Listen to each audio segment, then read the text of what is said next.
हरे कृष्णा सभी भक्तों को पांचांग प्रणाम। तो आज की क्लास शुरू करते हैं। सबसे पहले श्रीला प्रभुपाद जी का आज का कोटेशन करेंगे। जगत गुरु श्रील प्रभुपाद की जय। निस्संदेह हमें श्री कृष्ण के लिए खतरे उठाने चाहिए, किंतु इतने भी नहीं कि उससे हमारी भक्ति ही प्रभावित होने लगे। हमें उतने ही खतरे लेने चाहिए जितने हम आसानी से संभाल सकते। भगवान श्रीला प्रभुपाद की जय। श्री कृष्ण भगवान की जय। भी हम भगवत गीता करेंगे। भगवत गीता चैप्टर 4, दिव्य ज्ञान, वर्स नंबर 23। श्रीमद् भगवत गीता यथारूप की जय। गत संगस्य मुक्तस्य ज्ञानावस्थित चेतसः यज्ञायाचरतः करम समग्रम पर प्रविल्यते। अनुवाद। जो पुरुष प्रकृति के गुणों के प्रति अनासक्त है और जो दिव्य ज्ञान में पूर्णतः स्थित है, उसके सारे कर्म ब्रह्म में लीन हो जाते हैं। तात्पर्य पढ़ दीजिए प्रभु जी। जी माता जी। तात्पर्य जगत गुरु श्रील प्रभुपाद द्वारा जगत गुरु श्रील प्रभुपाद की जय। पूर्ण रूपेण कृष्ण भावना भावित होने पर मनुष्य समस्त द्वंद्वों से मुक्त हो जाता है और इस तरह भौतिक गुणों के कलवश से भी मुक्त हो जाता है। वह इसलिए मुक्त हो जाता है क्योंकि वह कृष्ण के साथ अपने संबंध की स्वाभाविक स्थिति को जानता है। फलस्वरूप उसका चित्त कृष्ण भावना से विचलित नहीं होता। अतएव वह जो कुछ भी करता है वह आदि विष्णु कृष्ण के लिए होता है। अतः उसका सारा कर्म यज्ञ रूप होता है, क्योंकि यज्ञ का उद्देश्य परम पुरुष कृष्ण परम पुरुष विष्णु अर्थात कृष्ण को प्रसन्न करना है। ऐसे यज्ञ में कर्म का फल निश्चय ही ब्रह्म में विलीन हो जाता है और मनुष्य को कोई भौतिक फल नहीं भोगना पड़ता। जगत गुरु श्रील प्रभुपाद की जय। हरे कृष्ण माता जी। हरे कृष्ण प्रभु जी, थैंक यू। तो आज का जो वर्स है 23 वाला, वो कल के वर्स से ही कनेक्टेड है, क्योंकि भगवान श्री कृष्ण ने 22nd वर्स में क्या बताया था कि जो होने वाले लाभ से संतुष्ट रहता है, मीन्स सेटिस्फाई रहता है कि उसको मिल गया, जितना मिल गया तो ठीक है। मीन्स द्वंद्व से, ड्युअलिटी से भी मुक्त होता है, और जो दूसरों से ईर्ष्या नहीं रखता, और उसको चाहे सक्सेस मिले फेलियर मिले, बट दोनों में सेम रहता है। बिकॉज उसको पता है कि एवरीथिंग बिलोंग्स टू कृष्णा, और मैं कृष्णा का इटर्नल सर्वेंट हूँ, तो दिस इज माई आइडेंटिटी। तो वो ऑनरशिप नहीं करता सबके ऊपर, मीन्स खुद को स्वामी नहीं मानता हर चीज का। तो वो सोचता है कि इट्स ओके, कोई बात नहीं, मुझे क्या करना है, केवल कृष्ण की भक्ति करनी है और कृष्ण के लिए कर्म करना है। मैं कर्म करता हूँ, वो कभी भी बंधता नहीं है, तो वो कर्म बंधन में नहीं बंधता। तो आज का जो वर्स है 23 वाला, उसमें भगवान श्री कृष्ण आगे क्या बता रहे हैं, उसकी और क्वालिटीज बता रहे हैं ज्ञानी पुरुष की। ठीक है, कि कौन कर्म बंधन में नहीं बनता। फिर आगे क्या होता है, जो पुरुष प्रकृति के गुणों के प्रति अनासक्त है। तो प्रकृति के गुण कौन से हैं? The three modes of nature are mode of goodness, mode of passion, mode of ignorance. सतोगुण, रजोगुण और तमोगुण। ठीक है। तो आगे क्या कह रहे हैं, उनके प्रति अनासक्त है, मीन्स उसके उसमें अटैच नहीं है, उसमें पूरी तरह फंसा नहीं हुआ, उनसे हटके है। क्योंकि भक्ति में हमें क्या बोला जाता है, हमें बोला जाता है कि आपको क्या करना है, हमें तीनों गुणों से ऊपर उठना है। ठीक है, वो उसके बारे में हम डीप में डिटेल में आगे आने वाले वर्ड्स में पढ़ेंगे कि कैसे। ठीक है, हमें इन तीनों गुणों से ऊपर उठ, मीन्स अगर ये इनमें से किसी भी हम गुण में बंध के रहते हैं ना, तो वो हमारे लिए ही, हमारी भक्ति के लिए ही डेंजरस है। क्योंकि मोड ऑफ क्या बोलते हैं, मोड ऑफ पैशन रजोगुण, और मोड ऑफ इग्नोरेंस तमोगुण, ये तो वैसे ठीक नहीं है हमारी भक्ति के लिए। और मोड ऑफ गुडनेस, वो भी अगर हम उसको, उसमें भी अगर हम भक्ति नहीं कर रहे, तो वो हमारे लिए खतरनाक है, मीन्स हमारे लिए अ, अच्छा नहीं है। तो अभी हम देखेंगे कि तीन जो गुण हैं उनके प्रति जो अनासक्त रहता है, और भगवान क्या बोल रहे हैं, जो दिव्य ज्ञान में पूर्णतः स्थित है। अभी पहले हम ये देखेंगे कि जो तीन गुण है, उसमें से जो बताया गया है, रजोगुण सतोगुण, रजोगुण और तमोगुण। ठीक है, तो वैसे तो बोला जाता है कि आपको अच्छे से भक्ति करनी है, तो आपको रजोगुण तमोगुण से परे रहना है, इवन के सतोगुण से भी परे रहना है, शुद्ध सतोगुण में स्थित होना है ना। शुद्ध सतोगुण में क्या आएगी, केवल और केवल भक्ति आएगी, कोई इंद्रिय तृप्ति नहीं आएगी, कोई भोग की इच्छा नहीं आएगी, कुछ नहीं आएगी। लेकिन देखा जाए तो हम जो है बद्ध जीव है, ठीक है। तो एकदम से तो हम शुद्ध सतोगुण में आ नहीं सकते, है ना। कितना कुछ हमें, मतलब हम तो अभी भी एफर्ट्स कर रहे हैं कि हम सतोगुण में पूरी तरह से स्थित रह पाए। कभी कभी हमारे अंदर मोड ऑफ पैशन भी आ जाता है, रजोगुण भी आ जाती है, वो भावना आ जाती है। कभी कभी हम मोड ऑफ इग्नोरेंस में भी चले जाते हैं। तो ये क्यों होता है? ये बहुत सारे रीजंस की वजह से होता है। कभी कभी हमारी एसोसिएशन ऐसी रहती है, कंपनी ऐसी रहती है, तो उसकी वजह से हम ऐसे हो जाते हैं। कभी कभी हमारे प्रारब्ध कर्म, पास्ट कर्मास की वजह से हम खुद ना चाहते हुए भी इन मोड्स में, मतलब रजोगुण तमोगुण में फंस के रह जाते हैं, ठीक है। तो कभी कभी क्या होता है, कभी कभी हम खुद ही अपनी लापरवाही की वजह से ही, ठीक है, उसमें रह जाते हैं, मतलब जब हम केयरफुल नहीं रहते। तो कहने का मतलब ये है कि सतोगुण में भी स्थित रहना कोई अच्छी बात नहीं है। देखो फॉर एग्जाम्पल, इसको एक एग्जाम्पल से समझेंगे। जैसे कि एक पर्सन है, वो सुबह अर्ली मॉर्निंग उठ रहा है। वो किस लिए क्यों उठ रहा है? क्योंकि उसको जाना है जिम करने, उसको जाना है अपनी बॉडी बनाने के लिए, because he loves workout, he loves to do exercise. तो उसको कहाँ जाना है? उसको जिम जाना है। उसके मन में क्या है? मोड ऑफ पैशन, मतलब उसके अंदर पैशन है, जो गुण है कि वाओ, मुझे तो अपनी कुछ भी करके बॉडी बनानी है, ठीक है। हमारे आसपास भी ऐसे बहुत सारे लोग होते हैं ना, आजकल तो ये ज्यादा हो गया है, ये पैशन, बॉडी को लेके क्रेज, जिम को लेके क्रेज, है ना। तो उनको क्या होता है कि मुझे अपनी बॉडी करनी है, अच्छी करनी है, समहाउ कुछ भी करके मुझे तो एब्स बनाने हैं, मुझे तो बाइसेप्स बनाने हैं, मुझे तो सिक्स पैक्स, फोर पैक्स या जो भी है वो करना है ना। तो वो क्या करते हैं उस सिचुएशन में? वो सुबह जल्दी उठते हैं, early morning. They are waking up around 4 AM 5 AM, ठीक है। क्यों? क्योंकि उनको अच्छा दिखना है। तो ये नहीं है कि वो तमोगुण में है, वो रजोगुण में भी नहीं। वो किस में है? सतोगुण में उठ रहे हैं, सुबह ब्रह्म मुहूर्त में उठ रहे हैं, जाग रहे हैं। लेकिन वो किस लिए उठ रहे हैं? वो अपनी बॉडी बनाने के लिए उठ रहे हैं। वो किस लिए उठ रहे हैं? बिकॉज दे आर अटैच्ड वो टू देयर ओन बॉडी। वो आसक्त हैं, अपनी शरीर से आसक्त हैं ना। शरीर को किस लिए अच्छा करना है उनको? कि उनको दिखाना है, उनको बस अच्छा दिखना है, फोटोज में सुंदर दिखना है, दूसरों को दिखाना है कि wow, I can do something better. मैं भी अपने आप को बहुत सुंदर बना सकता हूँ बॉडी अच्छी बना के, है ना। तो ये चीज है उनके अंदर अभी। तो सतोगुण में ये वाली चीज अच्छी तो नहीं है ना, तो इसीलिए हमें बोला जाता है कि मैं सतोगुण से भी ऊपर हूँ। तो ऑन द अदर हैंड, जो एक डिवोटी जो एक कृष्णा डिवोटी है, वो क्या करेगा? वो भी सतोगुण में, वो भी सुबह जल्दी उठ रहे हैं, ठीक है, अराउंड 4 AM 3 AM, ठीक है, जितने भी है हम। तो उनको क्या है? उनको ये है मन में कि मुझे क्यों उठना है जल्दी? क्योंकि मुझे कृष्ण की भक्ति करनी है। बिकॉज कृष्णा जो है वो ब्रह्म मुहूर्त में सबसे ज्यादा एक्टिव होते हैं, सभी जो डेमी गॉड्स होते हैं। इवन कृष्णा भी सबसे ज्यादा जब हमारी सुनते हैं, वो किसमें सुनते हैं? ब्रह्म मुहूर्त में।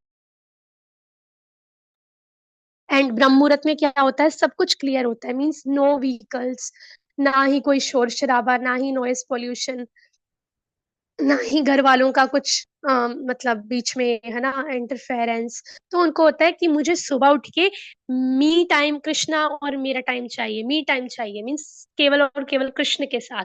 तो मैं कृष्ण की भक्ति और अच्छे से कर सकता हूँ, मैं नाम जप अच्छे से कर सकता हूँ, मैं कृष्ण को ज्यादा अच्छे से प्रसन्न कर सकता हूँ। क्योंकि जब मैं सुबह उठ के नाम जप करूंगा तो कृष्णा उससे ज्यादा अट्रैक्ट हो जाएंगे, है ना। क्योंकि केवल कृष्ण का नाम बोलूंगा तो और आसपास का शोर तो होगा ही नहीं। तो इसीलिए उसके मन में क्या है कि मुझे कृष्ण को खुश करना है, इसीलिए मुझे ब्रह्म मुहूर्त में उठना है। जो एक कृष्ण भक्त होता है, he wakes up early morning. क्यों? क्योंकि उसको कृष्णा को खुश करना है। तो देखा जाए तो ये जो है एटलीस्ट सतोगुण में है। तो उससे भी ऊपर कैसे उठेंगे? सतोगुण में तो स्थित हो जाए हम, तभी हम शुद्ध सतोगुण में आएंगे ना, तभी हम तीनों गुणों से ऊपर उठेंगे ना। इसीलिए प्रभुपाद जी जो हैं, उन्होंने हमें क्या बोला है? उन्होंने हमें बोला है कि ये जो 4 इरेगुलेटिव प्रिंसिपल्स दिए हैं स्ट्रिक्टली फॉलो करने के लिए, दीक्षा के लिए। और इवन के जब आप दीक्षित हो जाते हो उसके बाद तो आपको बिल्कुल भी ये सब नहीं करना, ठीक है। इवन दीक्षा से पहले भी प्रभुपाद जी बोलते हैं कि इनको स्ट्रिक्टली फॉलो किया जाए। क्यों? क्योंकि हम अच्छे से कृष्ण भक्ति कर सके, ठीक है। और जब हम ये इन सब चीजों में नहीं पढ़ते, जैसे कि नो मीट ईटिंग, तो जब मीट ईटिंग नहीं कर रहे तो हम क्या करेंगे? इवन कि हमें क्या बोला जाता है कि नो अनियन गार्लिक। तो अनियन गार्लिक जो है वो भी, उससे भी क्या है, तमोगुण आता है ना खाने से। एंगर, लस्ट हो गई, डिजायर्स हो गई, अननेसेसरी इच्छाएं हो गई। तो वो जब हम करते हैं, नो अनियन गार्लिक फूड खाते हैं, क्योंकि वो सात्विक होता है, जो बिना प्याज लहसुन का होता है। क्योंकि प्याज लहसुन में क्या होता है, स्मेल होती है ना, एक बहुत हाई, मतलब बहुत ज्यादा तेज दुर्गंध होती है। तो जब वो वाला हम खाना नहीं खाएंगे, हम क्या खाएंगे उसके ऑपोजिट, सात्विक फूड खाएंगे। सात्विक फूड में क्या आएगा, जूसी फ्रूट्स आ जाएगा, जूसी वेजिटेबल्स आ जाएगा, fresh fruits, fresh fresh vegetables. ठीक है। कैसा खाना होगा जिसमें ज्यादा मसाले नहीं डाले हुए भर भर के। ठीक है, जो खाने में तीखा नहीं है, खाने में क्या बोलते हैं, खाने में खट्टा नहीं है बहुत ज्यादा, खाने में बहुत ज्यादा कड़वा नहीं है, मतलब कैसा है, नॉर्मल। ठीक है, जिससे हम और ऐसा जब हम फूड खाते हैं सात्विक, वैसे ही जब हम सात्विक चीजों में रहते हैं, सतोगुण में रहते हैं। सतोगुण में कैसे कैसे रहते हैं, तो ये भी बोला जाता है कि सतोगुण जो है, सतोगुण में रहना ये नहीं है कि आप बाहरी चीजें से सतोगुण में रह रहे हो, मीन्स खाना सात्विक खा रहे हो, ठीक है, सुबह ब्रह्म मुहूर्त में उठ रहे हो, तो सतोगुण में हो गए आप स्थित। लेकिन आपके मन के विचारों का भी, इवन के जो श्रीला रूप गोस्वामी है और ये जो श्रीला भक्ति विनोद ठाकुर है, उन्होंने ये बोला अपनी बुक किताब में कि जब हम, हमारे अंदर गंदे मन में विचार आ रहे हैं, दूसरों के प्रति ऐसे ऐसे विचार आ रहे हैं, मतलब हमारे मन में दूसरों को लेकर ईर्ष्या है, या दूसरों के प्रति कलमश है, ठीक है, हमारी इंटेंशंस ठीक नहीं है दूसरों के प्रति, तो हमारे मन में ऐसी ऐसी चीजें चलती है, उनके प्रति द्वेष है या ईर्ष्या है, कुछ भी ले लो, तो उस सिचुएशन में भी हम तमोगुण में हैं। तो ये नहीं है कि हम बाहरी रूप से सतोगुण में स्थित होना है, हमें अंदर से भी अपने मन को भी साफ करना है। तो भक्ति करने के लिए हमें एटलीस्ट सतोगुण में तो आना ही पड़ेगा, तभी हम जो है शुद्ध सतोगुण में जा पाएंगे, मीन्स इन तीनों गुणों से ऊपर उठ पाएंगे। बट सबसे पहले हमें सतोगुण में रहने की पूरी कोशिश करनी चाहिए। ठीक है, तो सब कुछ जो है सात्विक होना चाहिए, सतोगुण में हम रहेंगे, सुबह ब्रह्म मुहूर्त में उठेंगे और भगवान श्री कृष्ण की भक्ति कर रहे हैं, अपने किसी भी कार्य को, किसी भी कर्म को किसकी तरफ लगाना है, भगवान श्री कृष्ण की तरफ, ये मानते हुए कि Krishna is my only master and I am his eternal servant. ठीक है, तो मैं क्या करूंगा, मैं केवल कृष्ण की प्रसन्नता के लिए हर कार्य करूंगा, अपनी सारी इंद्रियों को भगवान श्री कृष्ण की सेवा भक्ति में लगाऊंगा। तो उससे क्या होएगा, हम सतोगुण में स्थित रह सकते हैं। ठीक है, मोड ऑफ गुडनेस में रहेंगे, तो धीरे धीरे हम जो है सतोगुण से भी ऊपर उठ जाएंगे। ठीक है, क्योंकि बहुत इजी नहीं है ऐसे ऊपर तीनों गुणों से ऊपर उठना, लेकिन जब हमें धीरे धीरे भक्ति में लगे रहेंगे, सत्वगुण में स्थित रहेंगे, तो हम, भगवान Krishna will definitely help us, Guru will definitely help us, तो हम इन तीनों गुणों से ऊपर उठ जाएंगे। तो भगवान श्री कृष्ण आगे क्या बोल रहे हैं कि जो तीनों गुणों से के प्रति अनासक्त है, मीन्स तीनों गुणों में नहीं पड़ा हुआ, पैशन नहीं होना चाहिए, इग्नोरेंस नहीं होना चाहिए, आलस निद्रा ये सब नहीं होना चाहिए, जो दिव्य ज्ञान में पूर्णतः स्थित है। दिव्य ज्ञान कौन सा ज्ञान, भगवान श्री कृष्ण का ज्ञान ही दिव्य ज्ञान है, शास्त्रों का ज्ञान ही दिव्य ज्ञान है, प्रमाणिक शास्त्रों की बात हो रही है यहाँ पे। ठीक है, तो दिव्य ज्ञान में स्थित है कैसे, तो फॉर एग्जाम्पल अज्ञानता में कौन होता है, तो जैसे कि फॉर एग्जाम्पल आप किसी यूनिवर्सिटी में जा रहे हैं, ठीक है, तो आपको वहां पे एडमिशन लेनी है, एडमिशन लेने के लिए आपने फॉर्म लिया कहीं से, तो फॉर्म ले तो लिया आपने, अभी फॉर्म फिल करके कहाँ पे सबमिट करना है वो आपको नहीं पता चल रहा। आप कभी स्टाफ के पास जा रहे हो, कभी स्टूडेंट्स से पूछ रहे हो, कभी क्लासरूम्स में जा रहे हो, ठीक है, कभी आप कैंटीन में जा रहे हो पता करने की कहाँ पे है, तो आप क्या करोगे, आप इधर उधर घूम रहे हो कि ये फॉर्म कहाँ देना। अभी यूनिवर्सिटी तो बहुत बड़ी होती है ना, तो हमें तो पता भी नहीं चलता वहां पे कौन सा डिपार्टमेंट किसका है ना, इतने सारे डिपार्टमेंट्स होते हैं वहां पे। तो वी आर आस्किंग एवरीबडी कि ये कहाँ पे है, ये कहाँ पे है, फॉर्म कहाँ पे देना है। तो उससे क्या हो जाएगा, हम थोड़े थोड़े वो हो जाएंगे, फ्रस्ट्रेटेड हो जाएंगे ना, कि यार ये पता ही नहीं चल रहा, मैं कब से घूम रहा हूँ, मैं थक गया, मुझे घर भी जाना है, मुझे जल्दी से फॉर्म फिल करवाना है, कहीं ये ना हो कि मेरा टाइम निकल जाए और मुझे एडमिशन ही ना मिल पाए, है ना, कहीं सीट सारी फिल ही ना हो जाए। तो उससे क्या हो जाता है, आप विचलित हो जाते हो, है ना, क्यों, क्योंकि आप अज्ञानता में हो। आपको समझ नहीं आ रहा, आपको ज्ञान नहीं है कि कहाँ पे फॉर्म देना है, कहाँ से आपकी एडमिशन के लिए सब नेम वगैरह लिखा जाएगा, तो उस सिचुएशन में आप विचलित हो जाते हो। तो ऐसे ही जो मनुष्य अज्ञानता में होता है, मीन्स जिसको भगवान श्री कृष्ण का ज्ञान नहीं है, भक्ति का ज्ञान नहीं है, तो वो विचलित ही रहेगा। तो भगवान जी यहाँ पे क्या कह रहे हैं कि जो दिव्य ज्ञान में पूर्णतया स्थित है, फुल्ली दिव्य ज्ञान में, मतलब जिसको शास्त्रों की नॉलेज है, जिसको पता है कृष्णस्तु भगवान स्वयं, केवल कृष्ण ही भगवान है, और मुझे किसके लिए कर्म करना है, मुझे किसके लिए सेवा करनी है, किसके लिए एफर्ट्स करने हैं, कृष्णा की प्रसन्नता के लिए।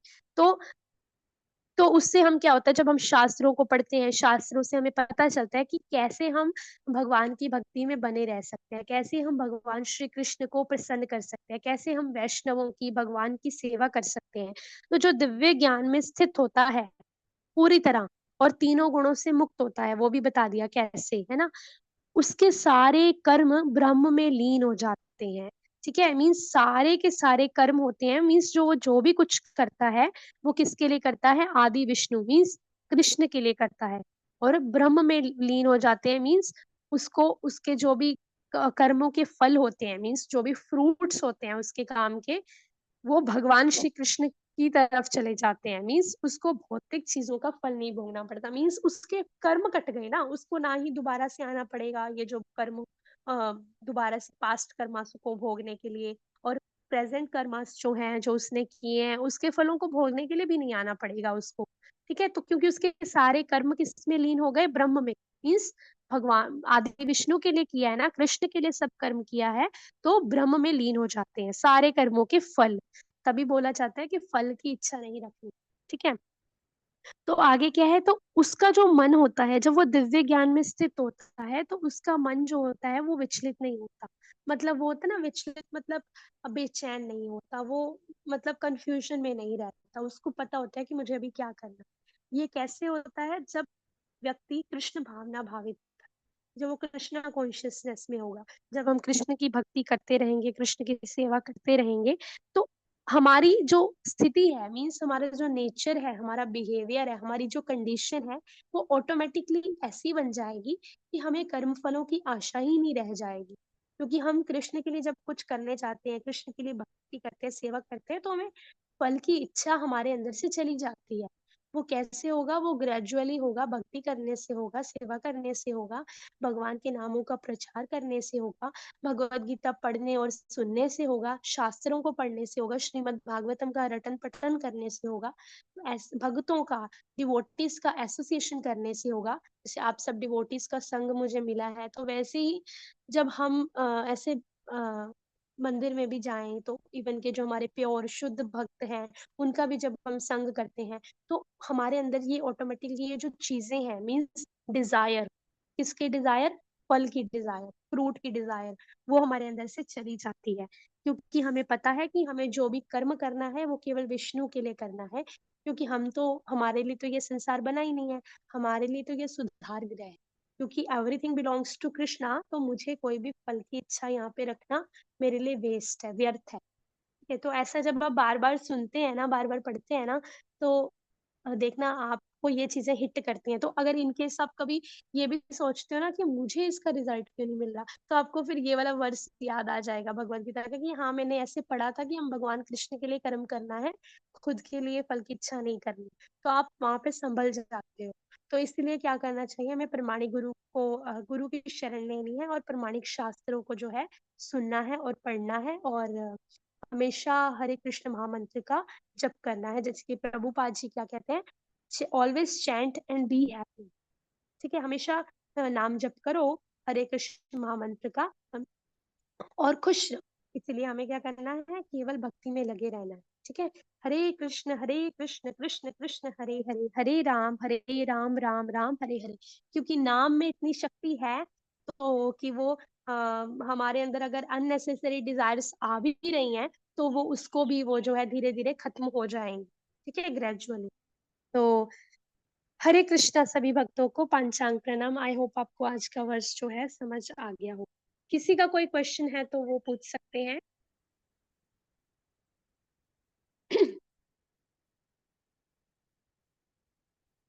ठीक है, किसी का कोई क्वेश्चन नहीं है, तो सबको मतलब अच्छे से समझ आ गया है ना। तो आज की क्लास फिर यहीं पे रखते हैं। वाञ्छाकल्पतरुभ्यश्च कृपा सिन्धुभय एव च पतितानां पावनेभ्यो वैष्णवेभ्यो नमो नमः। अनंत कोटि वैष्णव वृंद की जय। जगत गुरु श्रील प्रभुपाद की जय। निताई गौर प्रेमानंदे हरि हरि बोल। श्री कृष्ण भगवान की जय। हरे कृष्णा सभी को।